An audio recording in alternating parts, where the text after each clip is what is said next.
Barakata Yahweh, Ba'ashem Yahawahshi, Ba'ashem Ruach HaKodesh. Welcome to another live lesson. The name of this one is Sacrifice or Be Sacrificed. And pretty much this is a lesson that was inspired by the video I just watched. GMS in Rome, Lions of Fire.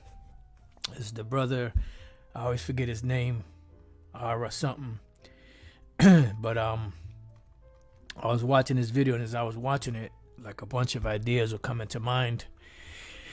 And I just wanted to commit it to video, because when things like that happens, that's a spirit. So, you want to, as we say, strike while the iron is hot.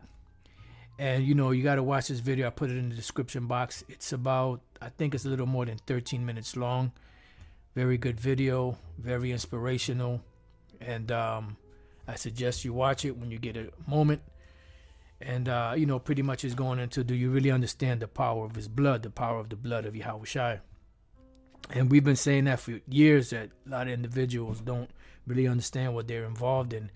They really don't, take a second to reflect back on the importance of Yahawahshi's sacrifice, because they're too busy clout chasing. They're too busy trying to get a name for themselves, looking at this thing in the wrong light because they came into it the wrong way.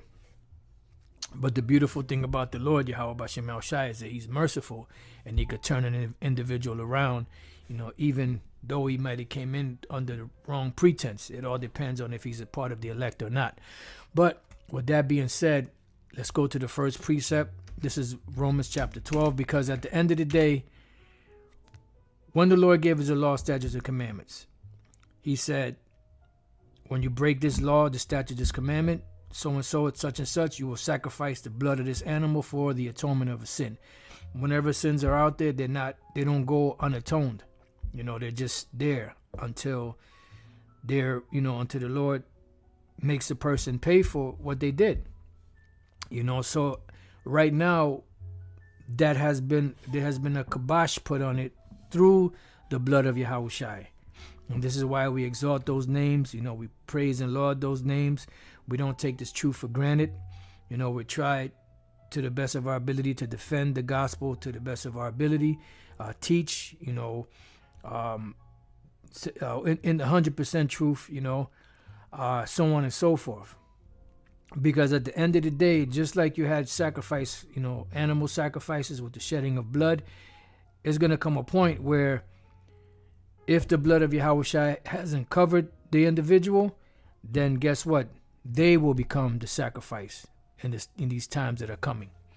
So Romans 12:1 says, I beseech you therefore, brethren, by the mercies of Yahweh, that you present your bodies a living sacrifice. Why? Because the Lord sacrificed for us, so we should be able to sacrifice for him. It says, wholly acceptable unto the Most High, which is your reasonable service. So this is our reasonable service, to sacrifice our body, our time for this truth. It says, and be not conformed to this world. Why? Because this world brings death. But be ye transformed by the renewing of your mind, because the renewing of our minds brings us into a different level of thinking. And it also brings us into the ability not only to, learn the lessons for ourselves, but also for them that are coming in, so we can teach them, how to live, the pious life to the best of their ability that will please Yahawahshi. Because when the doors of mercy close, there ain't going to be no more doors open. At that point, you're going to be left on your own. And when you seek, when it's too late, there's going to be nothing there. It says that you may prove what is that good and acceptable and perfect will of the Most High. Because the Most High, he wants perfection. Not that we're going to be perfect in the flesh. That's impossible. But as far as the doctrine is concerned, that has to be perfect.